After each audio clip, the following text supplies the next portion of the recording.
And we are streaming live now. Just looks like 5 seconds. It's thinking, it's pausing.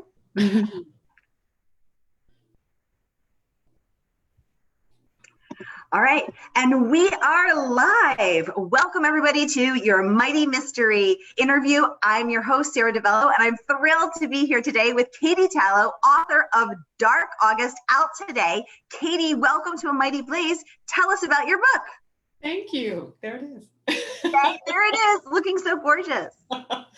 Well, I'll give you a little rundown of Dark August. Augusta Monet is my lead character, and she's this 20-year-old, and she's a little bit lost in life. She was orphaned at 8, and she's living this sort of aimless existence. And she gets this call that her great-grandmother has died. And so she inherits her house, ditches her loser boyfriend, and heads back to her hometown. I love hometown stories, returning to a hometown. They're always so personal, So she finds this really rundown house and a really rundown old dog named Levi and a mystery in a trunk. And in that trunk, it's her old childhood trunk, but her mother has hidden. Her mother died. She was a police officer, died in a car accident. Oh. But her mother was obsessed with this case. And these files are tucked away in this trunk. And Augusta remembers this evidence wall her mother had these files and photographs and articles up on. And so she recreates this evidence wall from memory.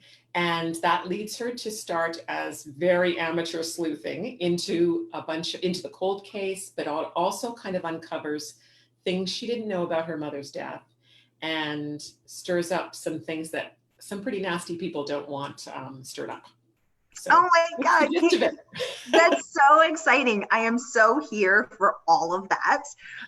The rundown house, the return to the hometown, the secret trunk. I mean, my heart is just aflutter at the idea of a secret trunk. I want to be there. I want to open the trunk. I want to see what's in there. The evidence wall, the unsolved case. Oh my God, it's all so tantalizing. I can't wait to read it. I want to creep around a house and look into the attic and the basement and find stuff. Have you ever gone to like an estate sort of sale and seen a house where everything is still as it was? And it's kind of like, I've been to a couple of these, and it's really interesting because the artifacts and the little pieces of people's lives are still there, and it's photographs and all of that stuff is so fascinating. So she kind of is just there in her great grandmother's house and she remembers it. So her memories start to intertwine with this cold case because it's all when she was 8. So when she was 8, some pretty traumatic things happened, and she's got vivid memories, but she's also got blank spots. And those blank spots become pretty important because they're based in a trauma that she witnessed. So that slowly gets uncovered as well.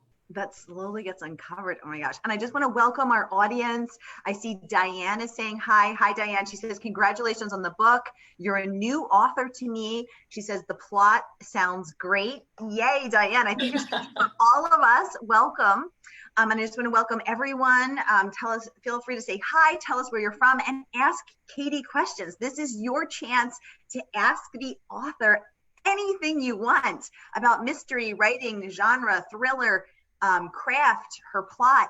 Tell us what your questions are and I will get them right to Katie. So we're here for you, our Mighty Blaze, Mighty Mystery audience.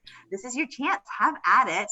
My partner in crime, Jenna Blum, is manning the Facebook, and she says anyone who loves Nancy Drews loves a secret trunk.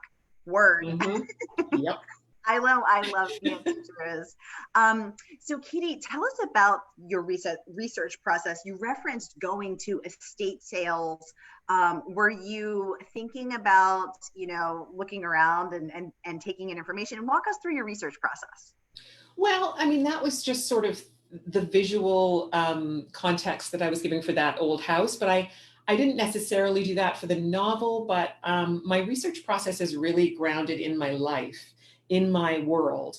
And so, I don't know if you'd call it so much research. A lot of research is done online and with books and that sort of thing. If I'm really looking into a technical aspect of, like a will or how somebody would leave someone a money order that needs to last for years, and like banking stuff, which I had to look up, and talk to my banker friends and whatever. But really my research, I feel like it's grounded in my life. I walk around my neighborhood and I see, you know, the house that I envisioned is actually just around the corner from me.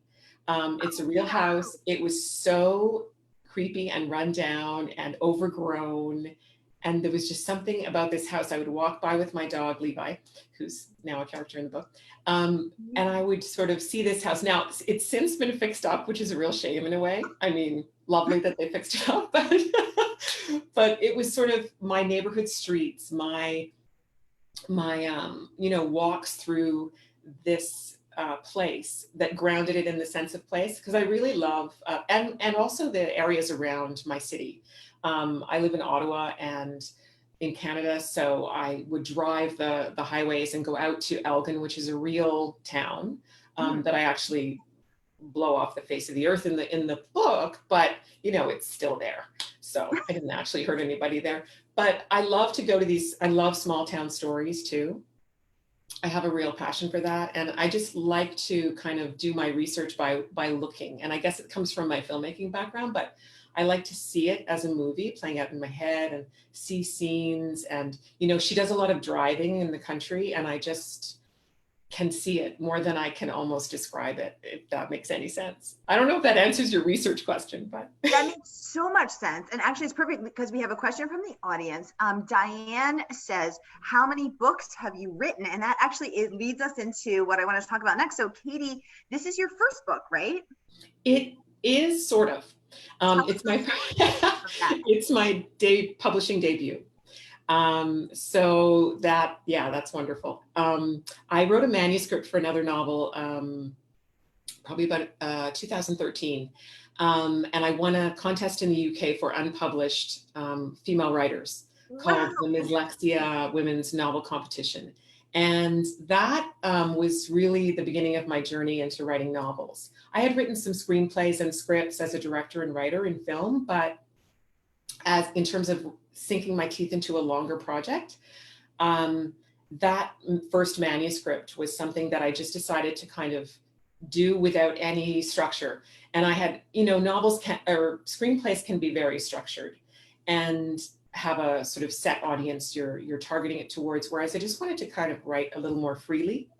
And so I was reading Stephen King's book on writing, and he mentions throw your characters in a situation and just go, you know? So I put this car crash in place, a guy in the front seat, a girl in the trunk, and I just started a story. And he starts talking and she starts talking, and it's their history, why they're there, what has happened, how are they going to get out of this, that sort of thing. So that became a story, a manuscript that won that contest, which then got me a wonderful agent, and we couldn't get it published. It was a bit of a strange, you know, I was free with it. So it was a bit of a, it was quite different, maybe too different. And so then I just thought, well, I don't want to self-publish it because that will mean a lot of time spent marketing, spent not writing. And so I wanted to just, it kind of just validated for me, okay, I think I can do this. So why don't I try another one? And my daughter loves mysteries, and I wanted to write her a mystery. And she's my first reader. She's who I write for ultimately. And so I just decided to write a really twisty-turny mother-daughter story for her that has a lot of heart and emotion and our dog in it and all of that stuff. But also that, you know, I've always made sort of films and told stories that always had a bit of sweet and a bit of dark in them. I have a bit of a dark side when I write, only when I write. So I see the Buddha behind you, so it's probably only when you write. Trying to keep grounded today. But yeah, Dark August kind of is my first novel. That's a long way of saying, yes, it's my first novel. So it's your first novel, but you have spent your career in film, writing screenplays, directing films in every aspect of the film industry. So that is so fascinating, both that you have had this career as a woman in film, and now that you have segued into the world of novels and mysteries. Welcome. We're so happy to have you. That was such a great question. Thank you so much. We have another question from the audience. Actually, Rena says, "Hi, ladies. How did you get into writing, Katie?" How did I get into writing? I've always been a kid who was a storyteller. I just was always telling stories in my head. I was going to be an actress. And I would always make my friends and I do plays. And I was always the storyteller, but not quite so much the writer. But I always had stories going on in my head. I guess a lot of kids do, but my friends will tell you that I was a director from day one. I was the boss. But I think it just led, I really loved visuals. I loved movies, and I got a degree in film and English and read a lot of amazing books and got inspired by Margaret Atwood and Carol Shields and a lot of great Canadian writers and Southern American writers. I love Carson McCullers and James Lee Burke. And so all of that kind of led me to also get a degree in TV broadcasting, where we actually got our hands on cameras, because I was doing a lot of studying films. But once I started sort of getting to edit and tell stories on the screen, we started making short films. And I just kind of became a writer by virtue of wanting to make films. Because as a director, you kind of want to tell your own stories. And so you start writing your scripts. And I got invited to the Banff Women in the Director's Chair, which is a wonderful workshop that empowers, mid-career directors who are female to try and give them a leg up in the industry, because not a lot of women direct. And so, well, actually, that's not true. A lot of women direct, but the percentage that get the jobs is low. Yes. Anyway, so I wrote because of filmmaking, and then had always kind of written, and I wrote several screenplays. A couple got made into films, but one that did not is called Gracie's Kiss. And Gracie is a character in that screenplay who ended up in this novel, Dark August. And she always stuck around. And it was 24 years ago that I wrote that screenplay. And her character she's a really strange character, a very isolated character. She makes little taxidermy friends out of roadkill she finds. She's quite macabre, and she lives in this abandoned house. Anyway, she's a lot, but I still loved her as a character and who she was. But I knew I couldn't ground an entire novel in her. So that's where Augusta Manet came along, and I created her, and she drives the story, and Gracie's still a part of it. Oh, I love that. I love that she hung around and that you managed to work her in from your film career and segueing her now into a novel. Rena says, "Thank you for answering your questions." Of course, Rena, we are here for you and for all of our Mighty Mystery friends who are watching. This is your time, so please ask Katie all the questions you have. We love chatting with you, so any questions you have at all, please ask. So Katie, even though this is your first book, it's already winning acclaim. So I have to share at least some praise. Lisa Gabriel says, "Dark August is a tightly paced cauldron of a thriller about small town corruption, murder, and mayhem in the vein of Sharp Objects and All the Missing Girls. A macabre and confidently twisty debut." Okay, I love that she used the word cauldron. Fantastic. I love that she referenced Sharp Objects. One of totally. I mean, that's high praise. So the house that you based it on, did you get a picture of it before they renovated it? No. That would have been so cool. And I also didn't kind of purposefully too, because it isn't quite, my imagination took it quite a bit further, and it just felt, I felt like there was someone living there, because I would always see a little light up in the window, and I felt like it was maybe somebody elderly, and I just didn't want to take a picture of their house without sort of intruding on their privacy. I thought you were about to say a ghost, but I'm relieved it was a living person. So Katie, how long did it take? I think it was. I mean, we don't know. It could be. How long did it take you to write this book, start to finish? I would say, I'm sorry, my phone is just kind of, sorry. Start to finish, I would say 4 years. But I'm a bit of, I write in kind of bursts. I'm not a daily writer necessarily. I kind of have momentum where I get a little obsessed, and I kind of have a groove. And I also have another job, and, I mean, it's just, there's a lot in life. But Yeah. I find that for me, I get very absorbed in my story. And so I kind of can't put it down. And if I've started writing in the morning, I might write for 3 hours. Mornings are always the best. And then it's there and it's churning around, and I go back and I run over to the laptop and I do some more writing. And then in the evening, I'm like, and then maybe in the middle of the night, oh, some notes come to me. So that'll go on for a couple of weeks, but that isn't sustainable really. And so I like to take breaks and do a lot of walking and let it ruminate a little bit, and then kind of leave it, because then other things come.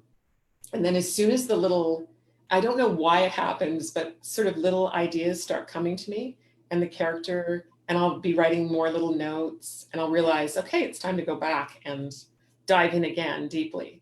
It's kind of all or nothing for me in some ways, but I mean, I think a consistent writing practice is really good too, though, because sometimes just waiting for that inspiration, it actually comes when you sit down and you write. So it's tricky. I struggle with it. I think a lot of writers struggle with it. I feel guilty if I'm not writing, but I feel, a little obsessive when I am, and it's kind of a mix of things. Exactly. It is that mix, and you describe it so well. We have another question from the audience. Diane says, are you writing another? Can you tell us about what you're working on now? I am. I'm actually writing a sequel to Dark August. Yay! Same character, and it's a couple of years later, and she's actually befriended an elderly woman who, when a body is found in the building next door to where they live, that elderly woman, who's her friend, thinks she knows who it might be. And it's her long lost love from decades ago, who she believes it is. And she wants Augusta to investigate for her. Now, Augusta's not a professional detective or anything. She's just a young woman, and she's still meandering a little bit in life, and she has a tendency to hibernate a lot. It actually is something that I've been thinking a lot about in these times too, because we have been isolated, a lot of us. And yes. I feel like that is what I explore a lot in Dark August, is this person who's on the fringes a little bit, out looking at life going by her. But anyway, that the sequel is in the works. It's not fully, but she is going to dive into a new mystery that isn't fully her own, but she's going to help someone else uncover theirs.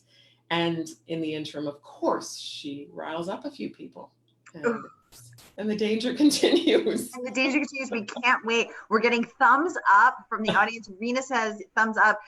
Diane says, it's so great hearing how you write. I also felt like it was great. Diane, thanks for saying that. I also felt like it was great because it's comforting to know that, there's not one certain way to do it. And, that some of us I don't think so. And so I agree. I agree with you completely. Yeah. Diane and says I think that's really important. Sorry. Go ahead. No, go ahead. I was just going to say, I think that's a super good point. That's a really interesting point that I like to hear other people's process too. And I read this book, Daily Rituals of Women Artists. And that book is so amazing. And it covers the centuries, and it covers artists who are sculptors, painters, all their photographers, writers. And it talks about their daily rituals, their daily life, the way they approach their art. And some are super obsessive, and some are, have a regime that is so strict every day. It's the same.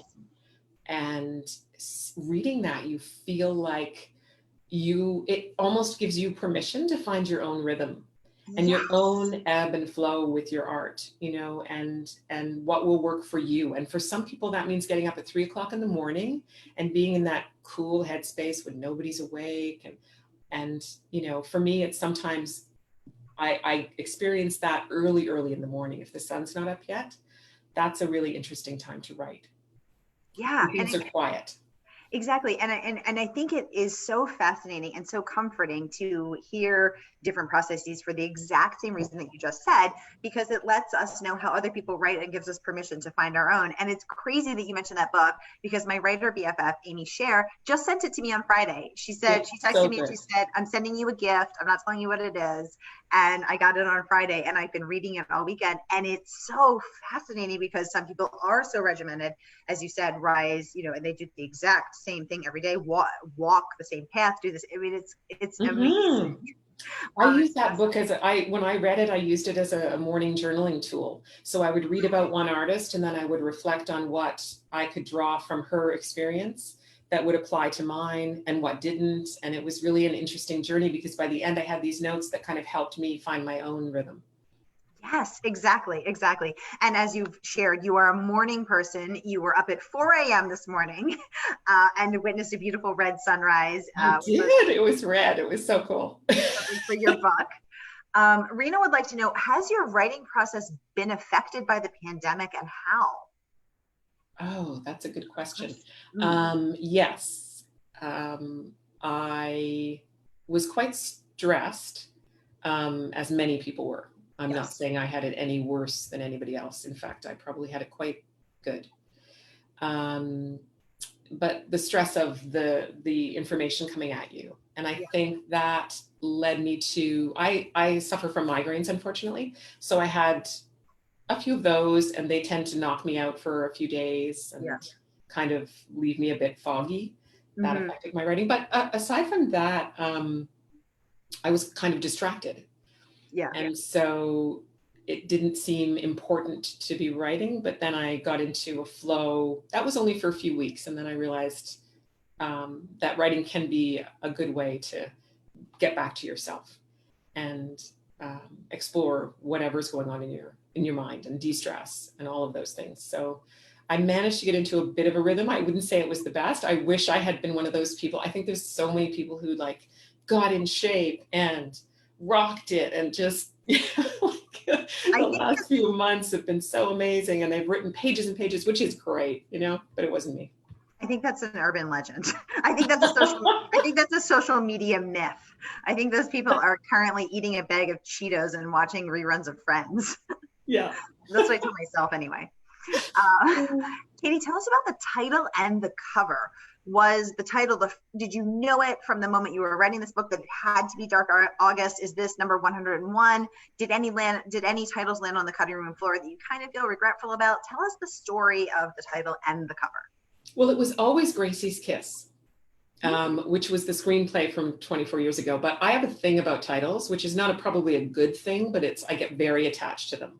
And it grounds me in the project. I know what the project is. I was that way with films. That's what it is. And I start to see it, and I start to even create little pretty fonts with it. And, you know, and I put up on my bulletin board, which is where I have all my notes, you know, Gracie's Kiss. So that was just the title that the screenplay was. It related to a kiss of death in the story, and it was sort of interesting. But as we move through the process with a publisher and an editor, the Gracie's Kiss felt a bit too much like a romance, and it didn't say thriller. And as the story evolved, it became a little more dark, and I think it just felt natural. And we tried a few titles. I can't even remember what some of them were, but one of the earliest that we try to, you know, I needed something that would replace it and be better than Gracie's Kiss. And then I thought of Dark August and proposed that to everybody, and everybody ruminated on it and then started to love it. And then we all just kind of gathered around it and thought, this is because much of the action happens in August, very dark time in her life. Her name is Augusta. There's even that little hint in there. I'm born in August. There's just so much that connects me to that title that now it's the title for me. Gracie's Kiss seems like the old screenplay. Doesn't seem like this novel in any way, but Gracie's still around. And the cover was designed by HarperCollins, and they're designers, and they're amazing. And this was actually the cover they showed me, and I went, yeah, that's amazing. There was a slight tweak I made to it, which was the water tower that you can see right there. Yeah. And it was a little house, I think, that they had there. And I felt like a water tower is like a sentinel outside a ghost town. And and she approaches the town at points in the novel and sees this water tower in the distance. And to me, that's a very beautiful and kind of ghostly image that goes with the red sky. Oh, that's fascinating. So it used to be a house where the water tower is, and now it's very briefly. That was the first iteration of it. Yeah. Interesting. Oh, that's so cool. And it's so cool that you came up with the title yourself, that you proposed it, everyone loved it, that this was the first cover, you loved it. It sounds like it just everything sort of fell into place and was meant to be. And what's funny is that it's kind of, we're launching into summer now, and it feels like a summer title too, which I didn't even really think of, but it's just when it's set, you know, so. And the sequel happens to be set in the winter, so it's going to be very icy and different. Yes, exactly. And Diane says it feels like the start of a series to her. So any potential for that, Katie? Are you thinking down the road at all? You know, I have a vision for a trilogy because I love the idea of this. I mean, Dark August is grounded a lot in her early childhood. And so in her early life, whereas the middle book is a bit more her growing up and having her own child, her own daughter. And then I see the third book as potentially being her as an older woman and looking back on her life and reflecting on that. I love older female characters, and I have one in Dark August who I absolutely adore. She's probably my favorite character. And there's an elderly woman that she's helping in the second one. And I see her growing old too. I just think it would be a really cool life kind of bookend, so to speak, for a trilogy. But I don't know. I have a hard time letting go of her. She's just, I love Augusta, and that's why I wanted to do a sequel, and maybe she needs to keep going for a few more books. I don't know. I don't know if I'll be able to age her and let her go. Hey, you could still work in a few extra books and get some more mileage and give her some more pages. Her fate is in my hands. Her fate is in your hands. That's so intense. Oh my gosh. Well, Katie, it feels like we have been chatting for a nanosecond, but we've been chatting for quite a few minutes actually. So it's time for us to enter the lightning round. Are you ready? Oh my gosh. Sure. All right. So I have a feeling I know the answer to this first one. Dog or cat? Dog. Yes, because you were saying that Levi, your dog, makes an appearance, and you don't give him another name. He actually is himself in your book. He is himself, and Levi, unfortunately, is no longer. Oh no, Levi is no longer? Levi is no longer. This is Levi. Oh, Levi. Oh, bless him. Oh, he's so cute. He's a beauty. I love his sweet face. He was a beautiful dog, and I just love that he is immortalized in this novel because we miss him so much. And he died at 6. So we didn't have him long enough. And yeah, he was just the best dog. And he lay by my feet while I wrote this novel. So his little quirks, people who knew Levi know that it's him. When they read the book, they're like, my friends are like, that's Levi. He did that. He used to do that. It's his little ways. Oh my gosh, and I'm so sorry for your loss. That's so heartbreaking. Dogs are the best, and I'm so sorry. I'm totally ruining the lightning round. The lightning round is pausing in memoriam for Levi. Turned into the crying game. This is the crying lightning round. That's okay. So okay, let's take it back to the mystery realm. So what would you rather take a road trip with Arthur Conan Doyle or Agatha Christie? Agatha Christie. Would you rather be and why? Because she's a female writer? I think so. I think I just want to get into her sensibility, and I think she writes great mysteries, and I don't know, she had a cool life and a road trip. I don't know. Arthur might be kind of boring on a road trip, but I don't really know a lot about him. He's probably great. Yeah, well, he would probably want to. I think he liked to golf, so that would he'd probably want to pull over at lots of golf courses. He's gonna have to get out at the next stop and go on with Agatha. Yeah. Would you rather? What's a word that gives you the heebie-jeebies that you would never use in a novel?